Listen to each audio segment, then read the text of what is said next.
I'm gonna go on here so I can see.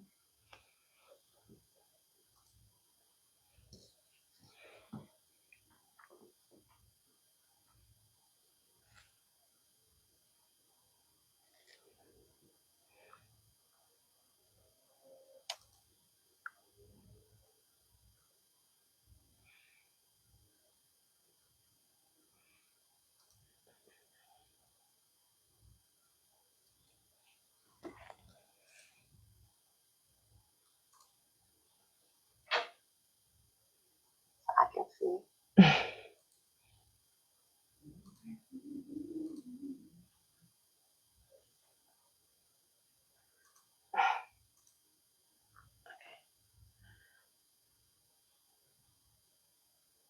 Let me make sure we talk so I can make sure I got this silence over here. Let's see.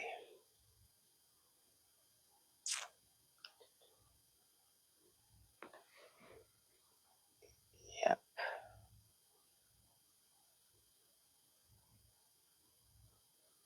Hello, everybody. We are going to get started in just a few minutes. Hello, Mom. First one I see on. Hello, hello.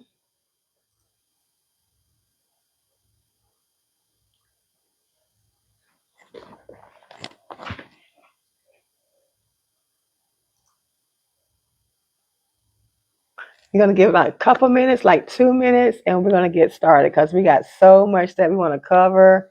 And like I always say, we're here for a good time and a long time. So we got a lot to cover. So we're going to get started. I'm going to give it like 2 minutes. And we are going to get started in just a few minutes.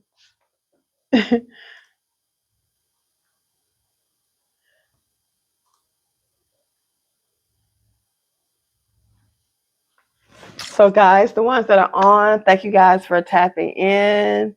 Tag somebody, share this live, let your friends know that we are on. So definitely tag someone. Those of you all that are on, let you guys, your friends, and everybody know that we are on. In about a minute, we're going to get started because I want to make sure I'm able to cover everything. So we're going to get started in just like a minute.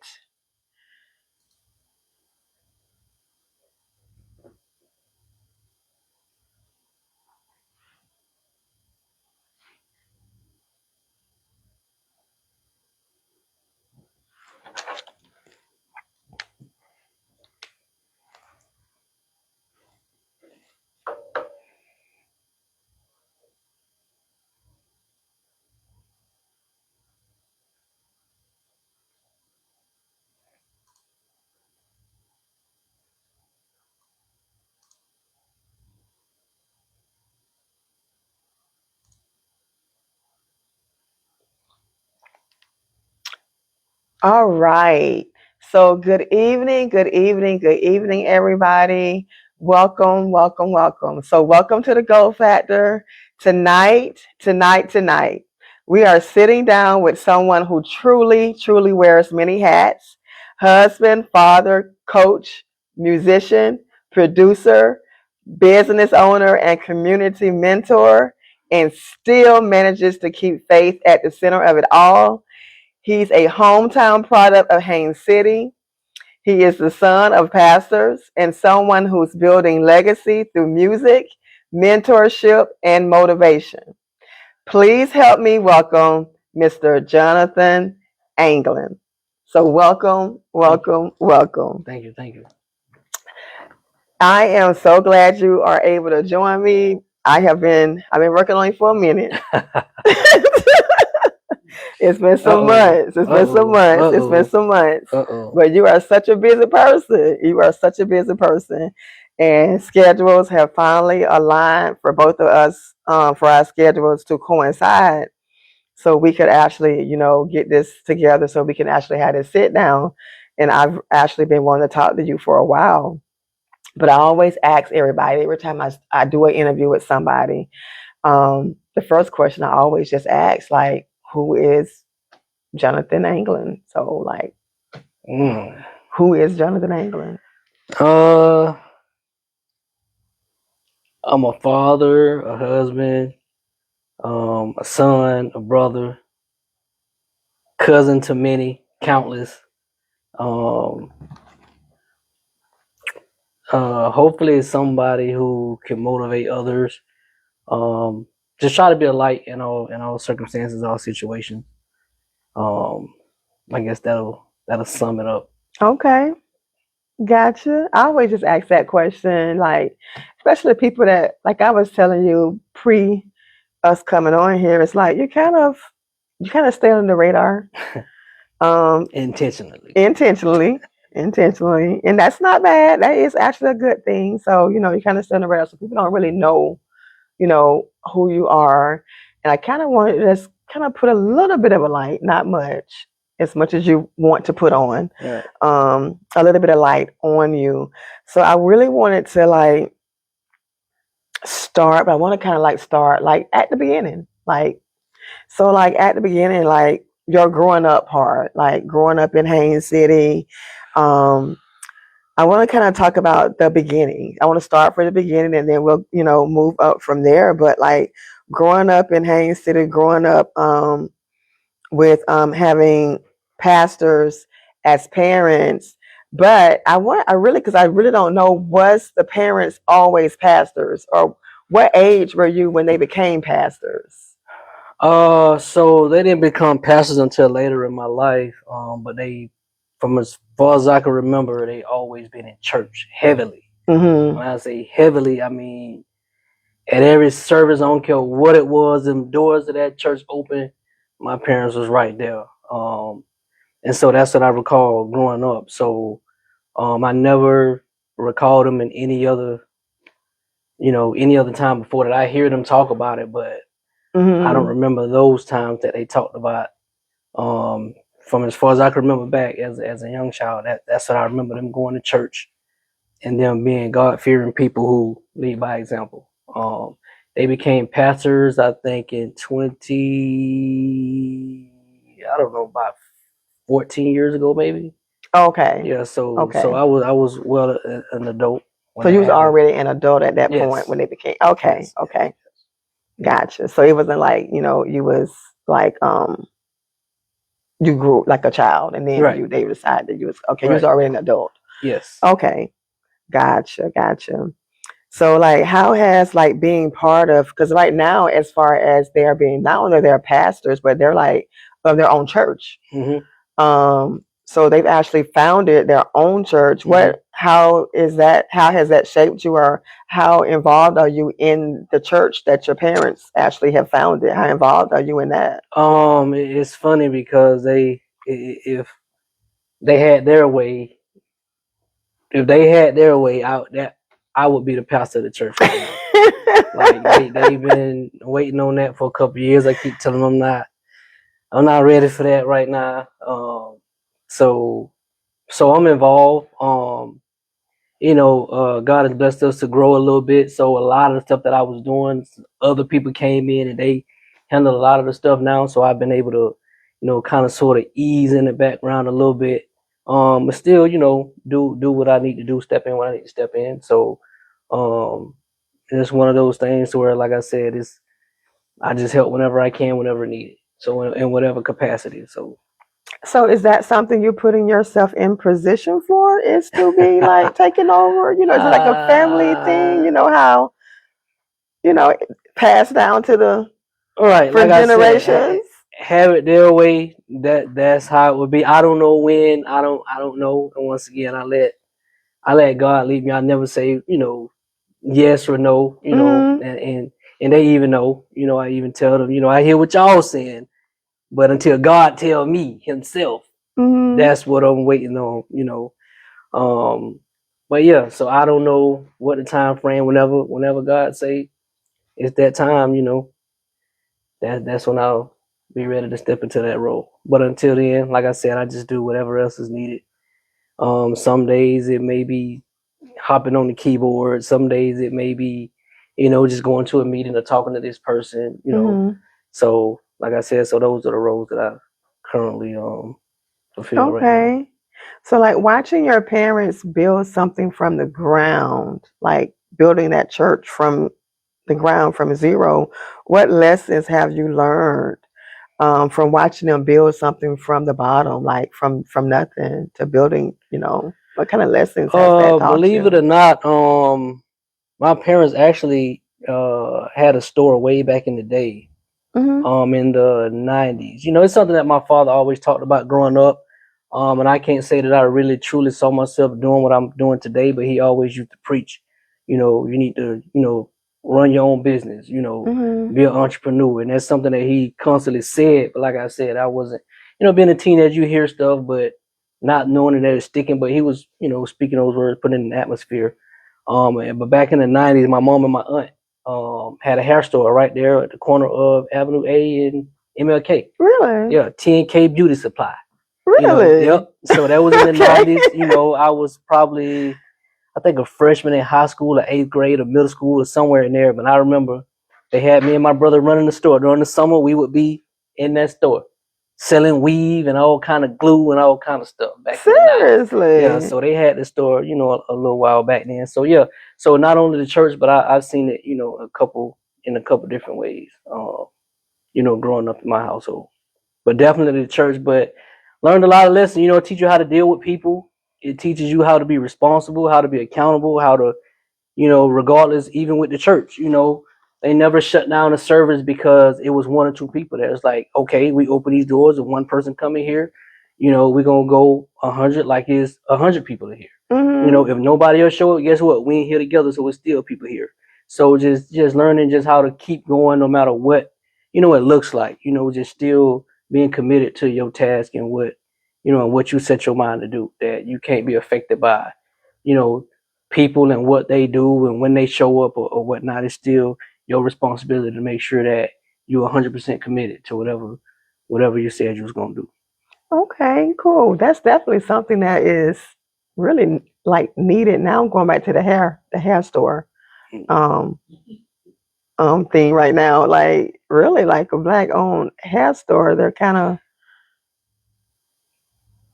hard to find, right? Yeah, Like yeah, right now. yep. Even then, like I said, when we look back at it, we had this conversation. I think they was probably 15 years, probably too early, a little bit ahead of their time.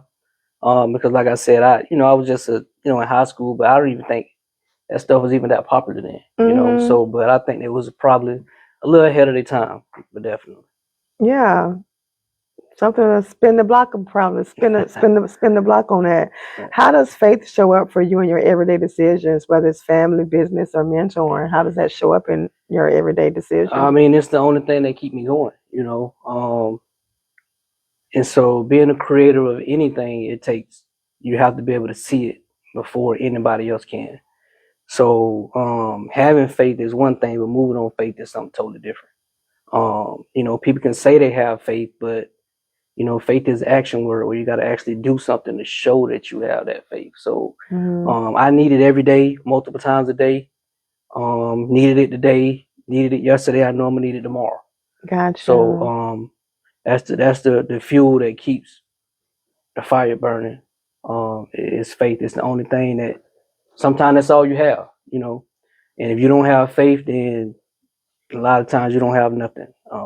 Just having the faith in something to believe in, and that's like I said, the motivation, the fuel that keeps you going. Gotcha. So I want to move into like music and creativity. Okay, so I saw the post you posted yesterday, I think, Mm-hmm. about what you really kind of missed doing. Yeah.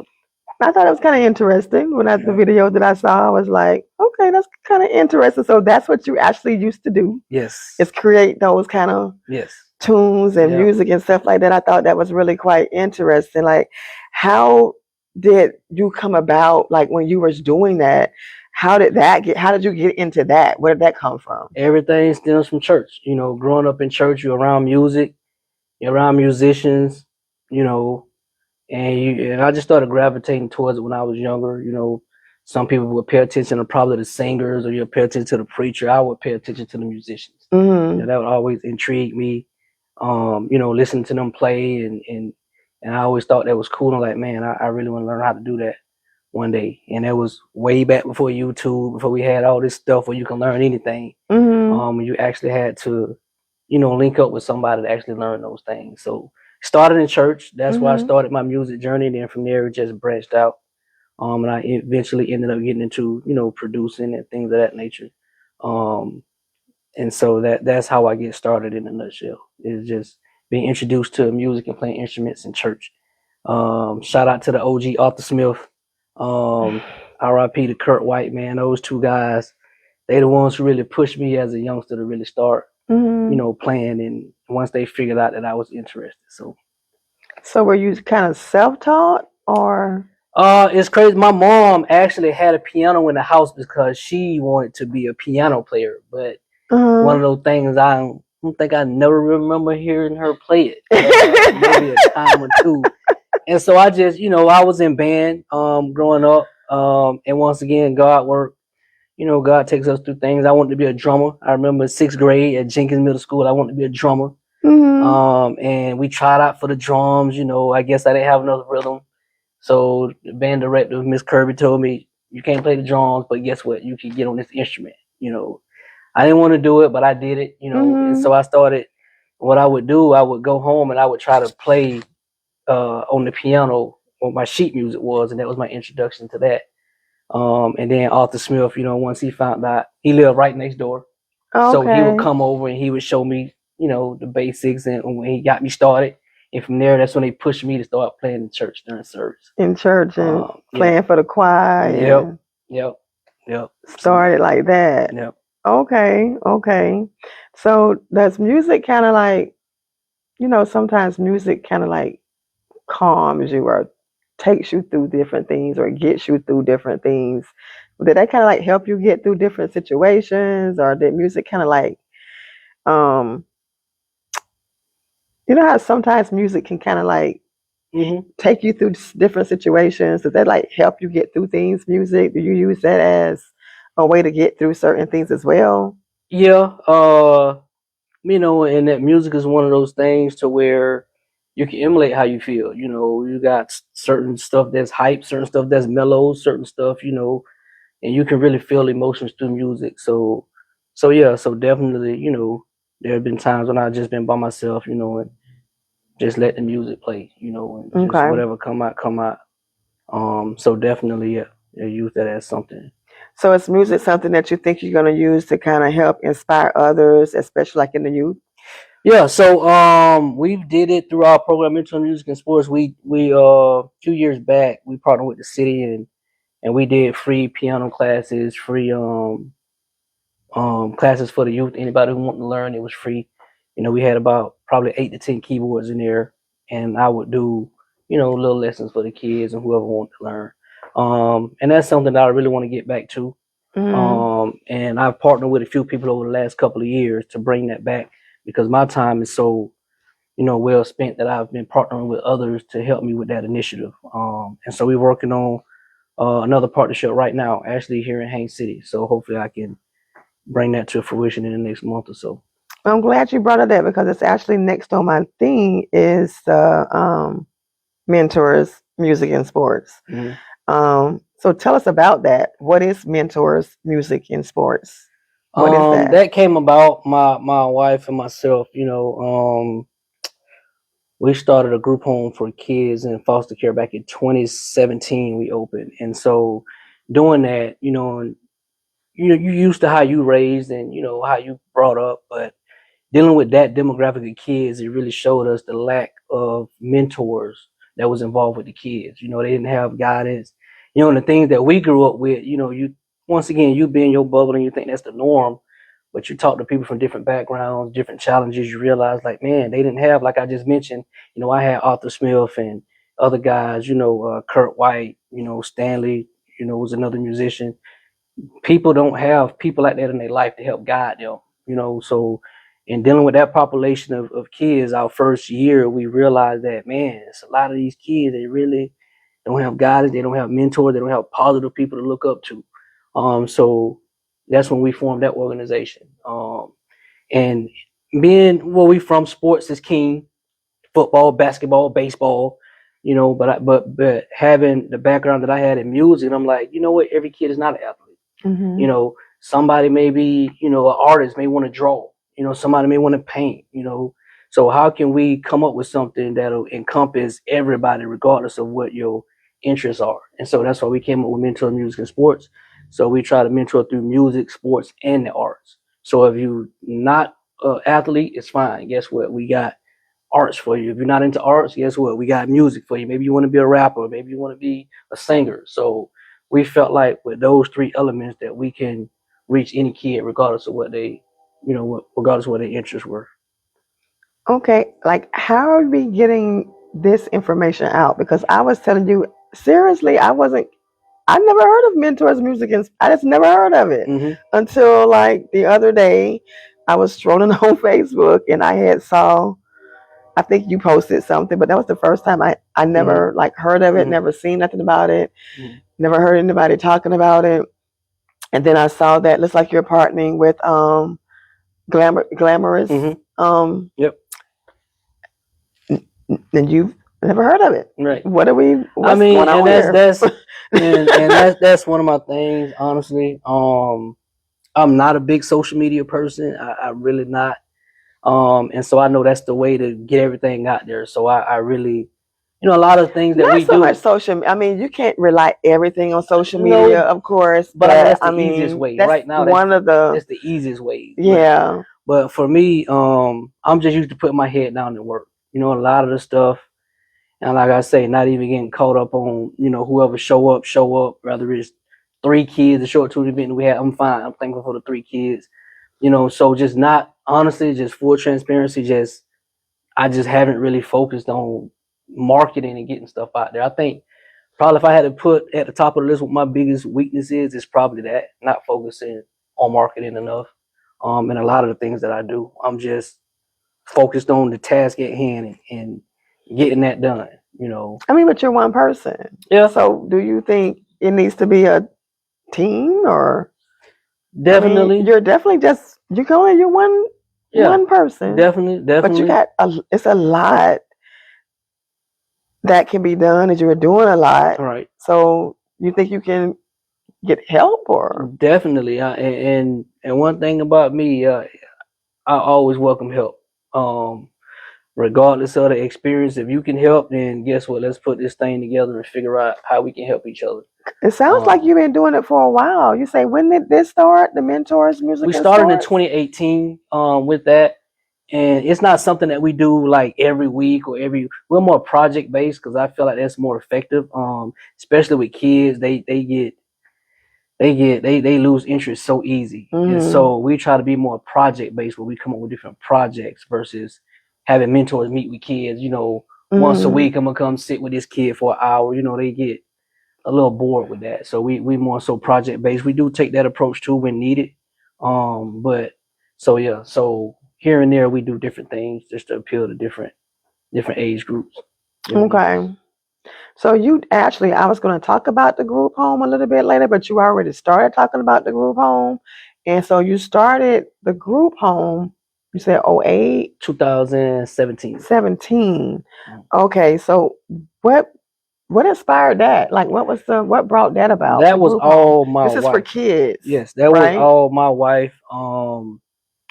She had been explaining it to me for like a year or so prior, but I didn't really understand what she was saying. I thought it was something that she wanted to do later when we retire. Mm-hmm. But we during the conversation one day, it's like the light went off. I'm like, oh, why you just didn't say that? You know, so she had experience with case management, so she would be the person who would go out to visit the families, you know, Mm-hmm. or set up the visits, or you know, she had kids on her caseload that was in foster care. So her Okay. job was to make sure that the kids had everything they needed, you know, the doctor's appointments, going to school, all things of that nature.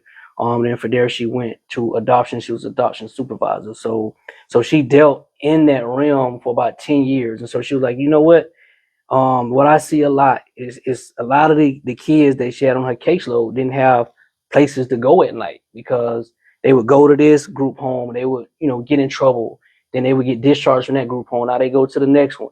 And it's like, you know what, it's not enough places around here. It's kids who don't even have a place to go at night. Mm. You know, so she was like, I want to be somebody who we need to start our own so that we can be somewhere that the kids can go. So she was like, the problem is, they mess up at this one place, nobody never give them a second chance. So I want my group home to be called a second chance, where if you mess up one time, you know what, you may deserve a second chance. So we'll give you another chance, to redeem yourself, to get right. So that's where that came from. So we opened that back in And it's called a 2017. second chance. It's called A Second Chance. Yep. And so we deal with teenage boys in foster care. Oh, so it's teenagers. Teenage boys. Yep. 13 to 17, which that is probably the hardest population to deal with. By the time you're 13, 14, your mind made up on who you're gonna be. You already got, your mind made up, and so it's been challenging, but it's been rewarding at the same time. So we've been doing that for the last, what are we on now? Year 8, I think. And so we have 3 group homes now. 1 in Haines City and 2 in Hillsborough County in Plant City. Okay, that's amazing work. Thank you. That's a lot. You're doing a lot. Thank you. Yeah, you could definitely use. You can only do so much. It's only 24 hours in a day. Right. You know what I'm saying? So you're really doing a lot. Like you're running group homes and nonprofit mentorships, and now we're going to get into something else you're doing. We're going to talk about coaching. We're going to talk all these hats. We're going to talk about coaching, and we ain't even got to the other stuff yet. So you're really doing a lot. Coaching, okay. You do Little League and you do high school. What sports are we doing? What are you doing? Football. Just okay, football. You're doing football. Yeah. So you do Little League and you're doing high school. Yes, ma'am. Okay, so with Little League, what team are you doing? This past year, so it's basically like, this honestly is one of those things to where my kids, I got 2 kids, a 15-year-old and an 11-year-old. So it's one of those things where I'm at all these practices, I'm like, I'm here at all these practices from start to finish. I might as well get out there and help and start coaching, And so that's what I did. So this past year, my youngest son was at the Haines City Vipers. So I did. I think this was my 2nd year there. Then I did a couple of years with the Northeast Rattlers as well, and then I'm at Haines City High School the last couple of years. Are you on JV or varsity? Both. You do both. Mm-hmm.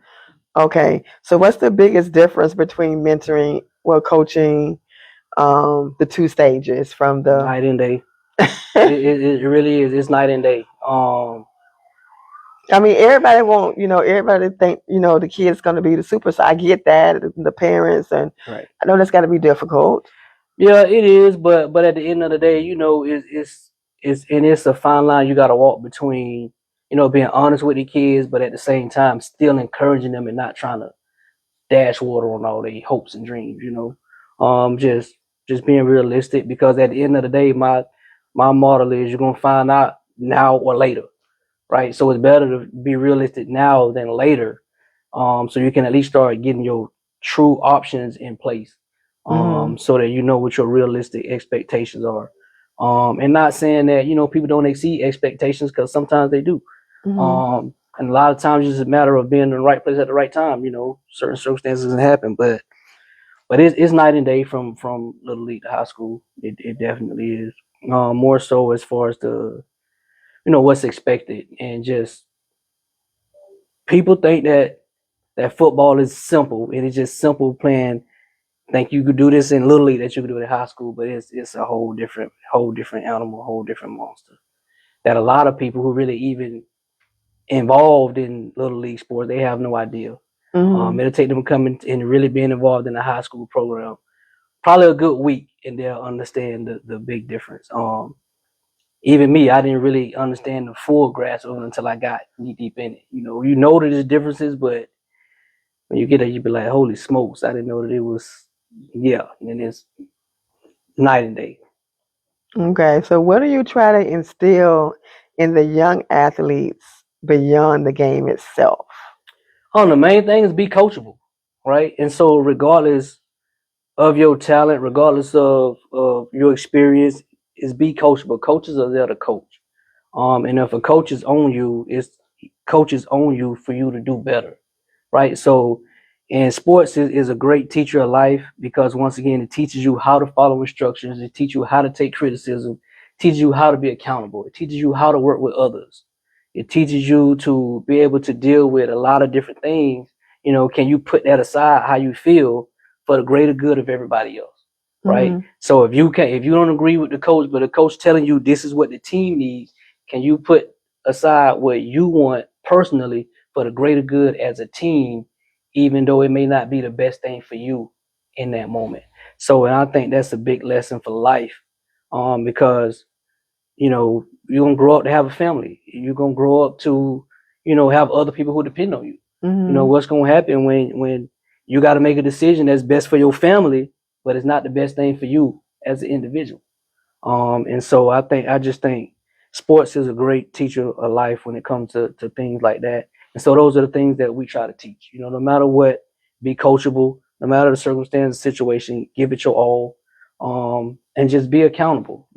We need to be able to count on you. You know, even regardless of how you feel, when you show up, can we count on you? Gotcha. So this is a question. This is a big question here. When it comes to high school sports, Mm-hmm. does the school or team an athlete plays for really impact the chances of them being recruited for college? That's a great question. It can, but with the way this stuff is today, man, you got so many opportunities to be seen.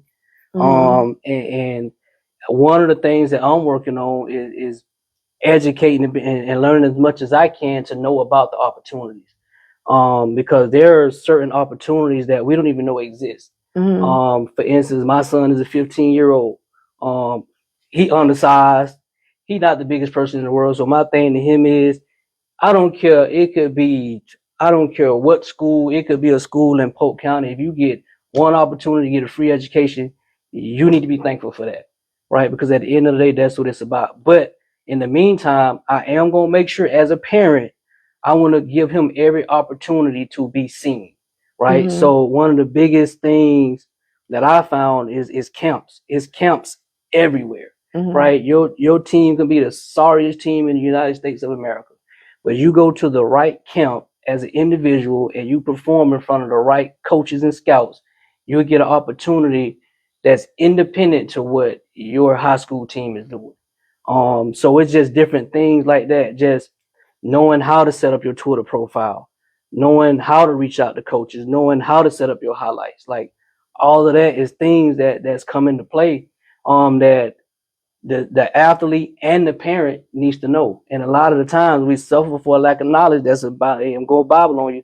We suffer for a lack of knowledge. Is a lot of times it's not that, oh, I'm at the wrong school, or oh, my kid is not good enough. Is, are you checking these other boxes?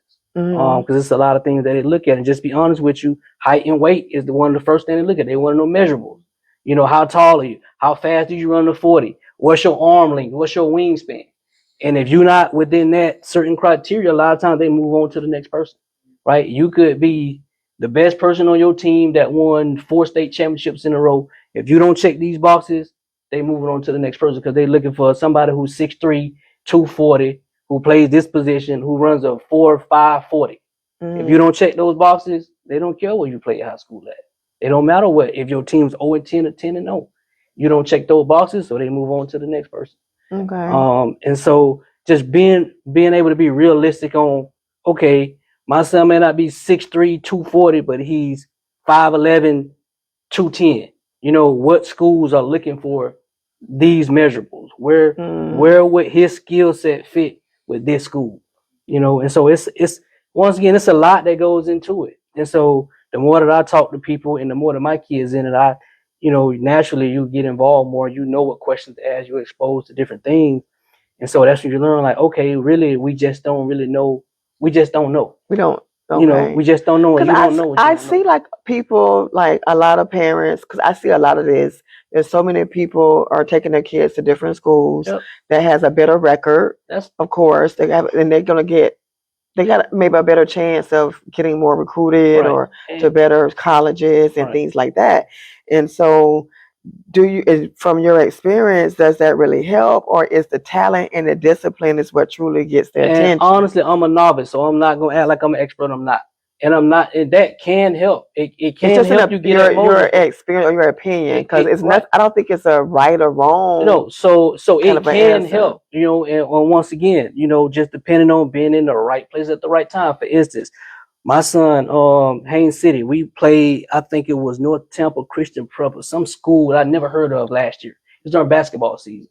We go in the gym. It's a private school. The gym is so small. Like, it's literally 4 rows of bleachers. Mm-hmm. That's literally not too much bigger than this room.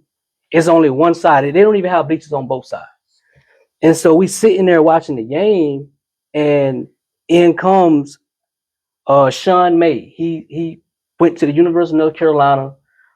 He's a scout from North Carolina, University of North Carolina, which is considered a blue blood, which is considered one of the top tier programs if you play basketball. Mm-hmm. He comes in and sit almost right next to us Mm-hmm. to watch kids on this other team. And I'm looking around like, he at this school? Like, no, for real. So, and he was recruiting kids from that school, a school I had never heard of, a school I'd never been to, that was some little private school that's barely got bleachers for the parents to sit in. Mm-hmm. You see, so I don't know what they did or what the kid did who he came to see, but obviously he was there. Ask me how many games in Polk County around here that I've been to that I've seen him or anybody else even close to that. I've never seen that. And we got some good basketball here in Polk County. So I said all that to say, I never thought that I would see that scout at that game against, because they was playing against us. Mm-hmm. Because it ain't like we had people who was highly recruited.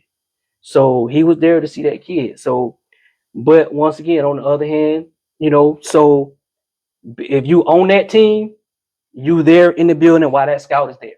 The scout didn't come there to see you, but now the scout is in the building. He's in the building. So you on the right team at the right time to be seen. So, like I said, it can all work a lot of different ways. There's no one way to do it. At the end of the day, and I encourage everybody, man, at the end of the day, you got to do what you think is best for your kid, right? And so at the end of the day, and you don't have to make no apologies for that. It is what it is. And that's just how I live my life. I tell everybody, you got to do what's best for you, right? Some people maybe rub the wrong way, and they may feel a certain type of way, and people can feel how they want to feel, and that's it's human emotion, right? Right. But and there's nothing wrong with that. But at the end of the day, though, you just got to make sure that it's the right thing to do, because kids only have 4 years to play high school anything, and so that time go like that, and decision can work out good for you, it can work out bad for you. But once you do it, it's hard to undo it. So. Gotcha. So at this point in time, like, how important is character and consistency when recruiters are looking for athletes these days? It's a lot. It's a lot. So even being at the high school, like, I always ask when I know a scout come, I always ask questions. And so one of the main things that scouts do these days, and it don't matter how good you, they're gonna check your social media. They're gonna check your social media. They're gonna see what you've been posting, who you've been hanging around, and it's a lot of people who have lost scholarship opportunities not because they couldn't play, because they couldn't pass the character test just by going to their social media. And it's big. Even something as small as what's your name, Pookie from the block. No, they want your real name, your high school, like they want your social media to be clean. Like, yeah, you could be having fun and hanging out, but they don't want to see no drug use, no guns, no gang activity. They don't want to see you hanging around any knuckleheads, but they want your social media to be clean. But so character it's a lot. And you can lose the opportunity to go to college, and it has happened. And I've heard of some instances where their social media costed them an opportunity at a scholarship. Wow. Okay. So I'm gonna move on now to business stuff.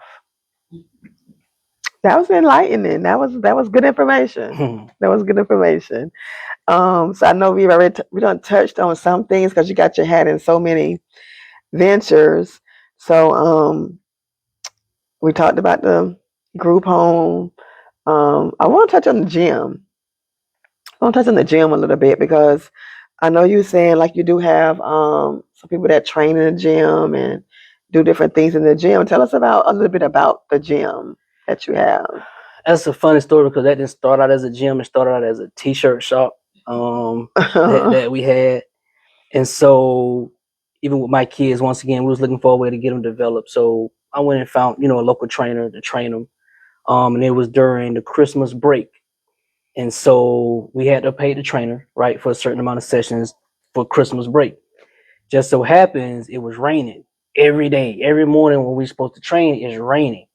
And there was a policy in place to where, we tried to use the gyms here locally, but because of liability insurance issue like insurance and all of that, they didn't allow us to train in the gym, although the gym was empty for liability purposes. Okay, I get it. So just thinking about it, just like, man, what can we do so that this don't happen again? And so just looking at the space, talking to a few people, we was like, it's not real big, but it may be big enough. And so I got the trainer in there and told him what we was gonna do, and we measured it out. He was like, you know what, it'll work. And so I moved all my t-shirt stuff to one side, got some floors installed, got a basketball hoop installed, and then we had a gym. So now I never have to worry about getting my kids trained, whether it's raining or what's going on outside. We got a place 24 hours a day that we can access to train. And so, talking to my trainer before I did it, I had to make sure it made good business sense. I say, before we invest in this, is there a way? Do you think you have the demand? Is there a demand here for you to use this as a home base or maybe other trainers? And he was like, absolutely, because the problem is we don't have places to train. It's all outdoor places that you may go there and people may be playing basketball. So if we had a dedicated place where we can bring our clients, then yeah, I think I can get more customers, and I think other trainers will be able to get more clients because we'll have a place that's reliable for us to train. And so that's how that started. Okay.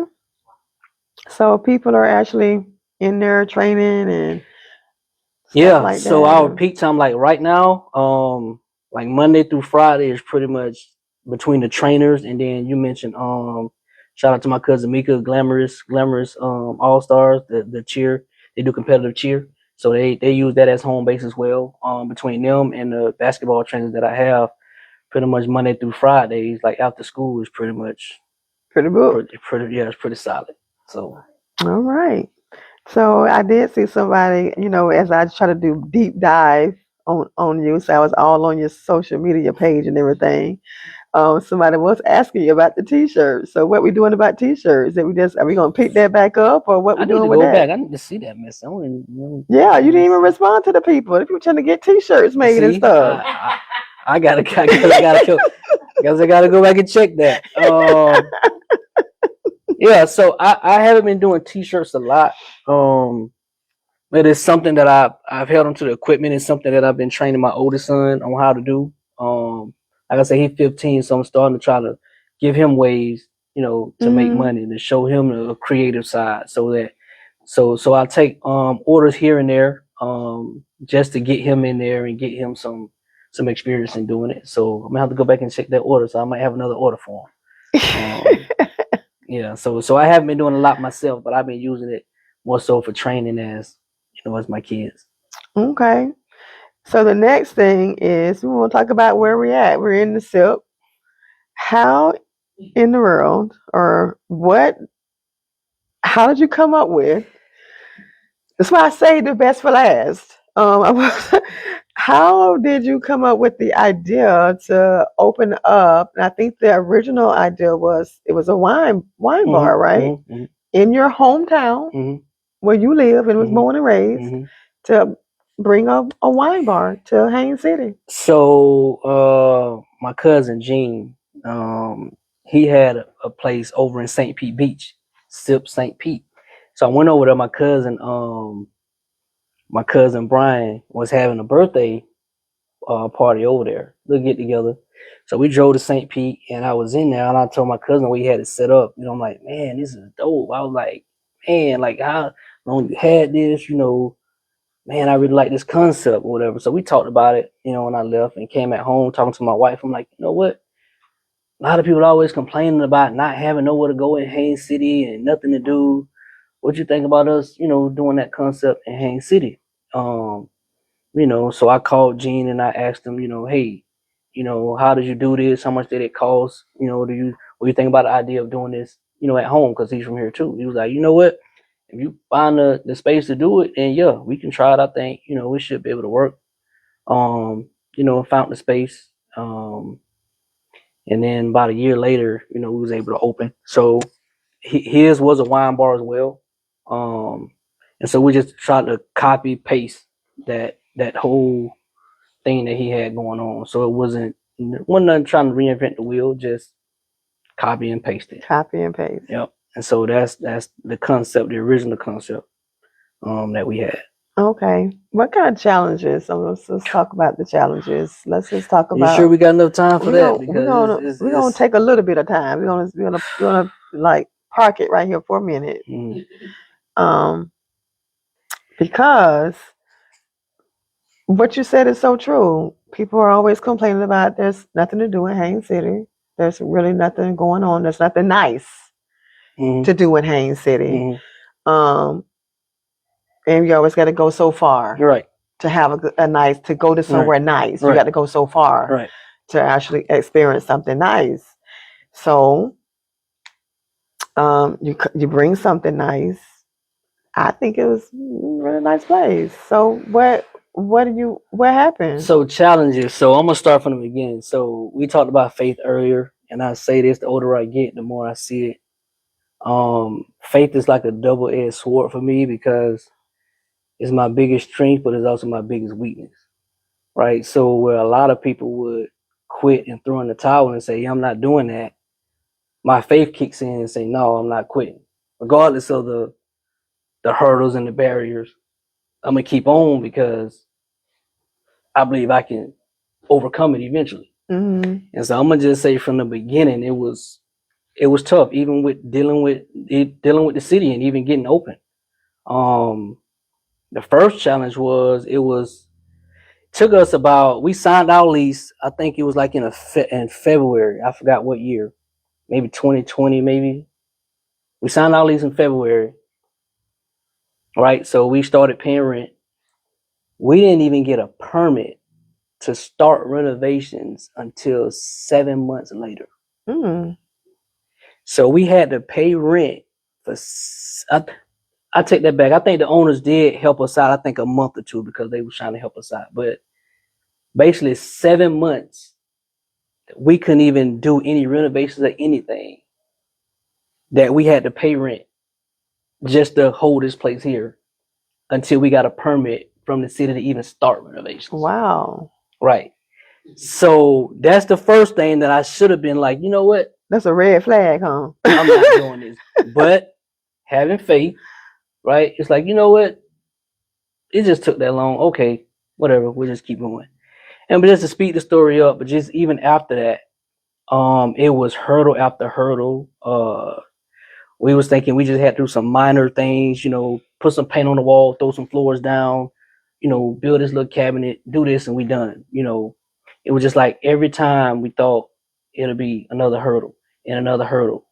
And so even the amount of invest went from being down here to up here by the time we was finished. But it was just like challenge after challenge after challenge after challenge. So let's just say what we budgeted to open this place ended up probably being 5 times more than what we budgeted by the time we got to the end. So, and I'm gonna just say, had we known that from the beginning, that would have never been a silk, because we would have known. But going back to that faith piece, is just like, okay, we do that. Okay, now we on to the next. You just keep knocking it down until you realize how far now you came. It's like, man, we can't turn around now. Like, we don't invested all this time and all of this money. We gonna just quit. And so after that, we finally got open. I think it was like over a year later. Wow. Yeah, it was well over a year. If I'm not mistaken, it might have been about 14 to 15 months. So we paid rent in this place for over a year before we even opened the door for the first day. Not even talking about the amount that we end up having to spend to renovate the place, that we never intended. Just a lot of challenges. And so I'm gonna give you that set of challenges. So I'm the set of challenges I think you were speaking of was probably talking about what, just being able to stay open. Mm-hmm. Yeah, so we do all that, to open. And once again, just realize this later in life. Like I'm realizing that more so of my thing is just like bringing something to fruition, creating something, right? So I think one of the biggest mistakes that we made in this, we were so set on creating it that we wouldn't focused on, okay, what's gonna happen once we got it, which brings you back to the marketing piece. So now we got it and we open, and I'm thinking, okay, we just open the doors and it's just Everybody going that's going to be just excited and right, going to flock in here, right? right. Especially after we did our our grand opening, our soft opening. So even with that, we wanted to be careful.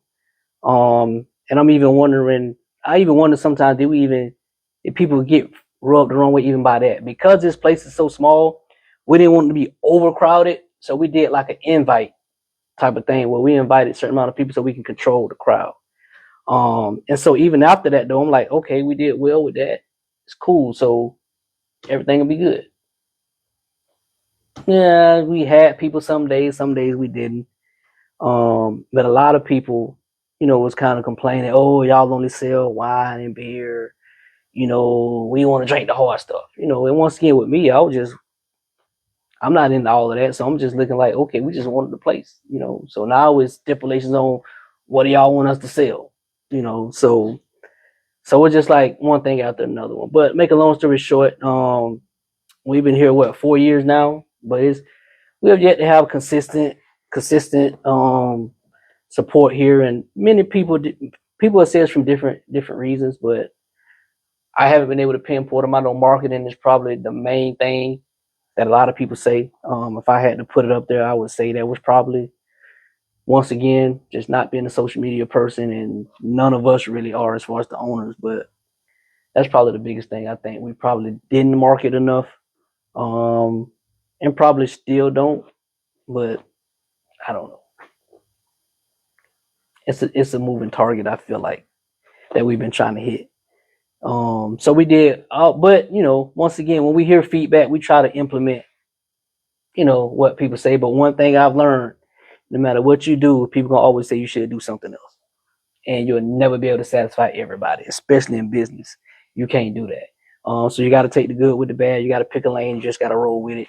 Whoever likes it, they like it. Whoever don't, I can see that because something you else. definitely have tried Yeah. all kinds of things. Mm-hmm. Yep. Yeah. Even now, you can get liquor now. You can get the hard stuff now, Right. So you've made the changes. Before it was, you want liquor, now you got liquor. Right. You tried brunches. You tried. And the thing about it though, even talking to other business owners who do similar stuff, like it's a widespread problem. It's really across the county. Like I know a few people who do things, and I talk to them, and it's just everybody got the same problem.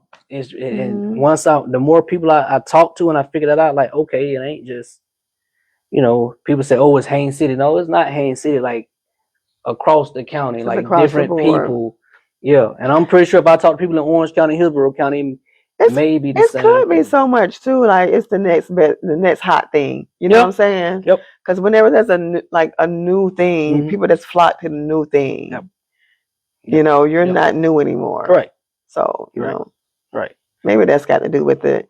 Because at first I was really kind of thinking maybe it was just people always talking about, Haines City don't support, Haines City don't support. I mean, that could be some of it too, but I really don't know if you really need like local, like Haines City, if you market properly. You don't. Because there's so many people are here. Like I was telling you, I was in here a few weeks ago.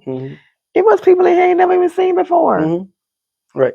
That's just Google looking for something to do that like karaoke. Right.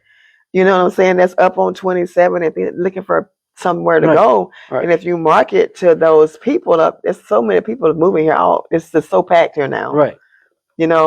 And you don't really need like this local little area here for the support. Right. If it was marketed right. But I agree 100%. Like it's more people who are here now who are not from here than people who are from here. So I agree with that 100%. For sure. I think it's just really, it's like, I think it's more of a marketing Only thing. other thing I would say, it may be the location as well. It's not visible. Like if we could pick this up and place it on 27. Place it on 27, it'll make, I think it'll be a difference. And it took me a while to get off of this, but we had a spot on 27 that we thought was going to be ours before we got this one. But the person, he kind of switched out on us at the last minute. It took me a while to get over there. I talked about it before on my Facebook page. The old Dollar General store. What's a oh, it's a little what is that mess now? I mean, I'm so sorry. Lord. I know what you're saying. It's a thrift store.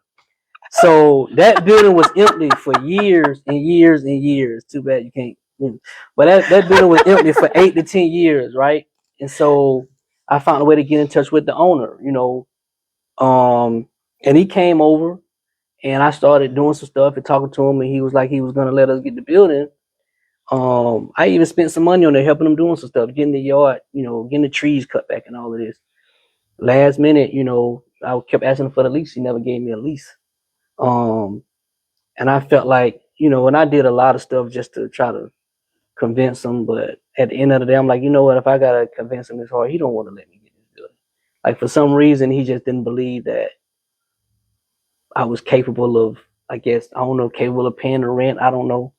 But so, make a long story short, he ended up, like I said, during that time, the building was vacant. He didn't even have a for sale or for rent sign or nothing on it. Mm. And so I believe once he started coming over here, he was over here a lot more and more people started approaching him about it. And so he ended up switching out on us. He never sent me the lease. Next thing I know, the building is leased to somebody else.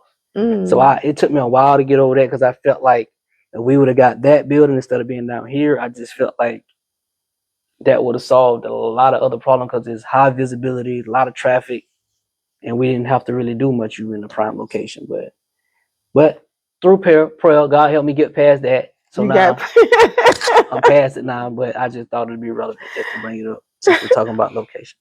Okay. Gotcha. So like what is like next for the Silk? Because nothing is because I know I don't know, because I know y'all was trying to do some other things, and now I think the only things going on is karaoke right now, right? Yeah, we open Friday night, Saturday night, and once again, it's just Saturday night is open. Yeah, we open on Saturdays. And that's the thing. We at a crossroad right now, just trying to figure out exactly what we're gonna do. Honestly, with me, like I said, I just realizing that I never had I'm gonna speak for my wife too. We never had intention on really running this place and being here. It was more focused on getting it set up, and then hopefully that we were gonna have the people to run it like that, and then I'm on to the next thing. Mm-hmm. So, and I think that's our biggest issue that we had, and so we just never really found the right mix of people to actually. At one point I was just searching for anybody. Listen, we got this place. Who can make some money in here? Who can get in here and run it? Just take the bull by the horns and run it how you want to run it. Just find a way to help us make some money. You can make some money, and like I said, we own to the next. But we never was able to find that person who really had the time and to be able to put in some work to really make it their own. So we had people who was able to help us get some stuff going. But nothing real consistent. Nobody who really just can really take ownership, for lack of a better term, of just taking this place and turning it into making it be successful. Just somebody who was waiting on the opportunity. That's all we was looking for at one point. Like who been waiting on the opportunity to take a place like this that you didn't have to put no money into, that you could just say, okay, this is what I can do, X, Y, and Z. And so like I said, we tried a few people, and a few people have tried now, but they just wasn't able to be successful with it. Yeah. And it sounds easy, but it is really hard to get people to come out. It's really hard. Gotcha. I know they do those shows, like the people come in and what's that show called? Bar Rescue. Bar Rescue. You want to hear a funny story? Somebody they hit us up. Did they? Yeah. But it was earlier this year. It was January to be exact. Right when we were switching over from being beer and wine to having a full bar. Mm-hmm. And so I thought it was a somebody like a prank at first, So when I got the message, I forwarded to, some people, and I say, hey, can you look into this to make sure it's legit? They looked into it and it's like, hey, call those people. That's legit. They literally in your area right now for real. But the problem was we had a meeting scheduled with the city because they had to go through the city for us to get those licenses changed over. There was during that time when they called, they say, oh, you only have beer and wine. If you only have beer and wine, we can't do the You show. can't do the The show is only for a bar. For So a I'm like, bar. listen, we got a meeting with the city next week. She was like, I'm sorry, I can't wait that long. And so that's how they move with that TV stuff. What? Yep. So she was like, if you would have had it right now, we would have been interested, but we can't wait a week. So we just got other people in the area that we're gonna go and check those out. So, wow. and I even hit the city up trying to see if there any way that we could have moved our meeting up, but they couldn't move it up. So we lost out on the opportunity. So That's amazing though. Like I just thought of that. Like they do like the Yep. but that man is something else now. He don't play the radio. Well, Yeah. I can't think of his name, but he ain't nothing to be played But they with did. now. Yep. January this year, they hit us up about they wanted to come here and do that. Oh, I wanted to ask you, when you thought about doing this bar thing, was there any like consideration or thought or reservations when you thought about doing a bar? Yeah. And being that with the church and Yep. you know what I'm talking about? Yep. You know where I'm going with that? Yep. Okay, let's talk about it. Let me give you an example, right? And this is that's legit. And I know some people probably looked at it as me being a hypocrite or whatnot. How he supposed to be in church and he doing this and that. But I'm gonna ask you a question. I'm gonna put it like this. And once again, I seek God for everything. And so this is the thing, right? We go to church on Sunday, right? We leave church and we go out to eat. Where do we go out to eat at? Name some places. In a restaurant, we go to Longhorn, Okay, Red Longhorn, Red Lobster. Lobster. They got bars. They do. Thank you.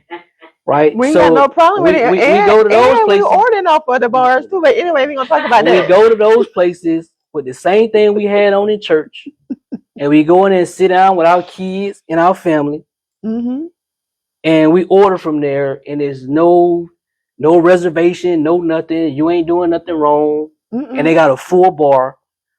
Matter of fact, they got more alcohol at those places than we had, got right because here. you only had wine and beer. Right. Then let's just talk even now. Yeah. Even now, when I go to those places and I look, because I actually pay attention now, I didn't pay attention before. You look, they got everything we got, and then most of that we don't even have. So church people are okay with going to those places on Sunday after church and sitting down, right? Oh, Manny's. They love all of those places. I literally had a guy one time, he asked me, I was at a football game, he asked me, he say, man, can I come to your place and get some chicken? I said, what you mean, can you come to my place and get some chicken? Can I come there and order some chicken? You sell alcohol and stuff, right? I said, yeah, what that mean? Can you? Yeah, you can come there and order chicken. I don't know if I can come in there and sit down and order chicken because you got a bar. I'm like, you don't think that when you go to all these other places, so why you gotta ask me that? Like, and I really felt some type of way, like, and I'm like, that's the mentality that we have sometimes, that we so caught up on trying to judge people and trying to see if it's okay. When why you gotta think that here, but you ain't gotta think that when you go down the street. Like, and that's the thing. So that was, but once I thought about it that way, and I'm like, you know what? I don't have to. First of all, this is a business, number one, and number two, if I owned a Red Lobster or a Manny's or whatever, nobody wouldn't have a problem coming in there. And if I had a full bar, they don't even think about it. They go to all these sports bars, they don't think about that. Why? They not going there to buy that. So what difference do it make? You go there to whatever else you gonna buy, it's fine. Like that, we got other stuff here. But honestly, that is something, and I did feel some type of way, and I know some people even still to this day who feel like they can't walk through these doors because they got a bar there, right? And I've had people say that to me. Old citizens say that they not coming down there because of this and that, and they can feel how they want to feel. But to me, it's just a little frustrating, that people actually have to, be that way. But I learned, get over it. That's their life, their opinion, whatever. But as a business owner, that element of this is frustrating. But it is what it is. Gotcha. Okay. So, as a husband and a father, how do you balance your time and energy between family, work, and church life? The good thing about it, all of it overlap. all of the businesses that I run are co-owned by my wife. So we do business together. So we working together as a team in everything that we do. It's not a business that I own or that I got my hand in that she's not part owner of. So you Right. basically everything is just entwined together. That's it. So guess what? If we working, look, we was working late today. Guess what? We was together. So we don't have to sacrifice, being. And a lot of people probably can't do that. They probably think, man, when am I gonna get my break from you? Like, I need a break. But it's cool. But like I said, it allows us to be more effective that way because we understand each other, we know each other. And so I think it's great that we can do that. It just helps that cohesion with working together as a team. And even the same thing with our sports and stuff. That's why I'm involved like that because it's my kids. So the only thing that I'm gonna push my business aside for is my kids.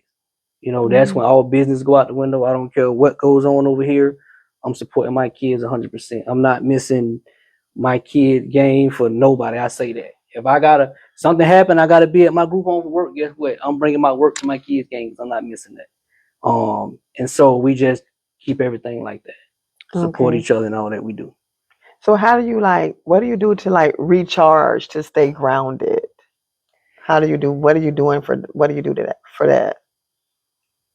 The biggest thing that I've learned, especially over the last probably year or two, is just knowing how to turn off and unplug. Right. So now I got to a certain point when I get home after a certain time, maybe 6 o'clock, I'm not doing no more work.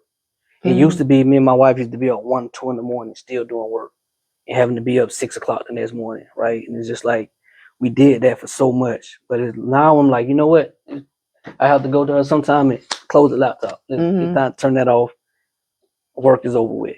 So just making sure that you have that balance, making sure that whenever we can, when the kids don't have a game, we just talked about this. One of these weekends, hey, we got to go for a weekend. I don't care. We go to Orlando. We're just going to get a hotel room, just chill out and relax and do nothing, just to recharge. Right. So that's important. Just knowing when to turn it off and when to say, you know what, it's time to just not focus on business. It's time to just spend some quality time together, even if it's just doing nothing. Gotcha. So as I close, I want to ask, I want to talk about legacy. Um, what do you hope to be remembered for? What kind of legacy do you want to leave? Somebody who's the light, who somebody who spread positivity, who spread hope, who allow others to see that anything is possible.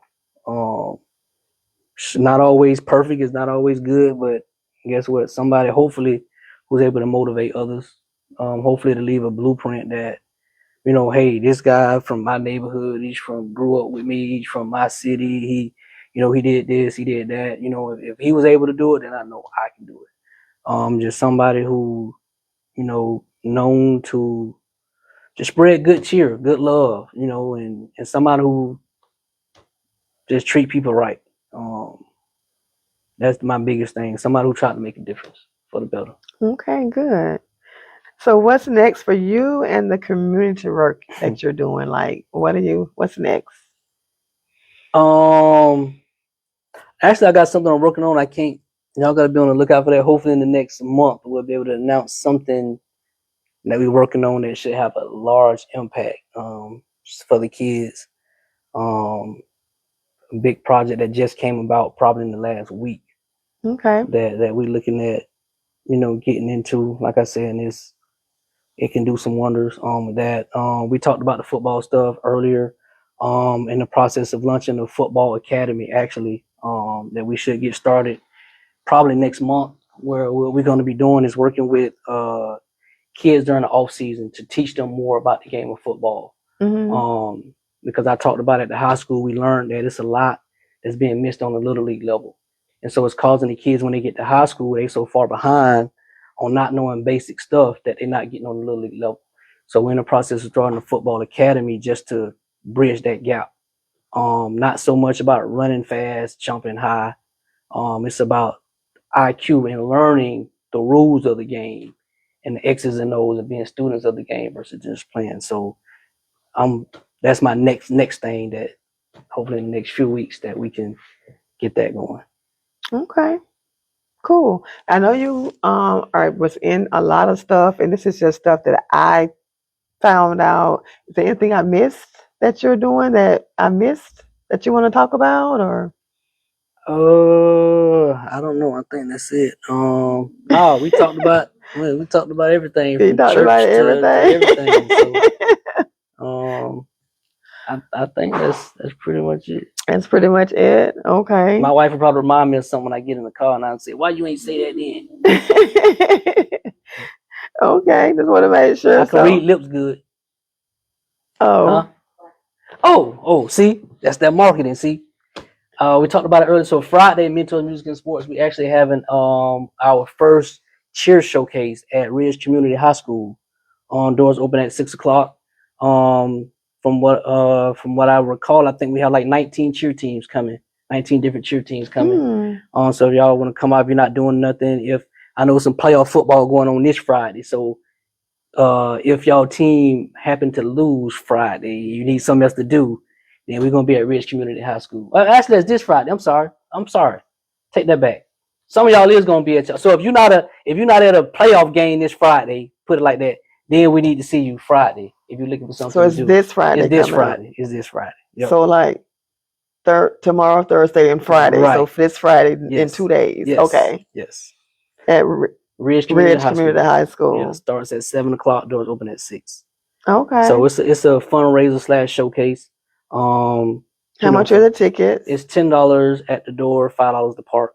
And then, like I said, the funds for that 100% go to our programming. Everything that we do is 100% free for the kids as far as when we put on different things.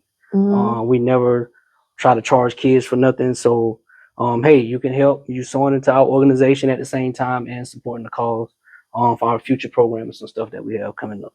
Okay. Cool. I like it.